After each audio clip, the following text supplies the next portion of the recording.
నాకు ఇద్దరు అమ్మాయిలు. మా ఆయన కార్పెంటర్ పని చేస్తాడు. పల్లెల నుండి పని తీసుకొచ్చుకొని ఇంటి దగ్గర పని చేసుకునే వాళ్ళము. అప్పుడు మాకు చిన్నపిల్లలు కనుక మాకు కొంచెం ఇబ్బందిగా పరిస్థితుల్లోనే ఉన్నాము. ఆ పిల్లల్ని చదివించుకునేదానికి మా ఆయన ఒకడే కష్టపడుతుంటే నేను పిల్లల్ని చూసుకుంటూ తనకి సహాయం ఎన్నో విధాలుగా చేసేదాన్ని.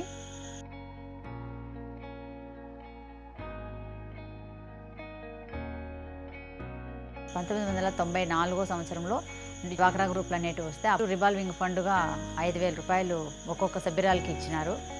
తర్వాత నేను ఆ 5,000 రూపాయలతో మా ఆయనకు మా పరిస్థితి చాలా బీద పరిస్థితిగా ఉన్నప్పుడు మా ఆయనకు కోయిలు తీసుకొచ్చుకోమని చెప్పి కోయి పనికి సంబంధించిన కొన్ని చిన్న చిన్న కోయిలు కొన్ని తెచ్చుకొని దాంతో పని చేసుకుంటూ వచ్చినాము.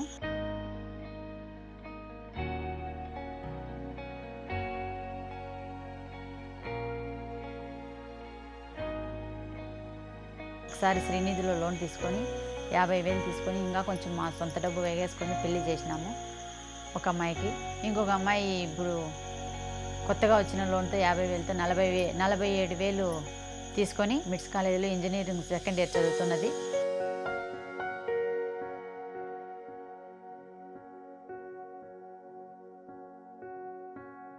ఆ చిన్న పరిస్థితి నుండి మేము ఇంతగా అభివృద్ధి అయ్యి ఎంతో మేలు జరిగింది. మా కుటుంబం కూడా మేము ఇంత సంతోషంగా ఉన్నాం. మా బీద పరిస్థితికి తగినట్లు మా అమ్మాయిని ఇంజనీరింగ్ కాలేజీలో చదివిస్తున్నామంటే మాకే చెప్పుకోవడానికి ఎంతో గర్వకారణంగా ఉంది. చంద్రబాబు నాయుడు గారికి మేము ఎంతో రుణపడి ఉంటాము.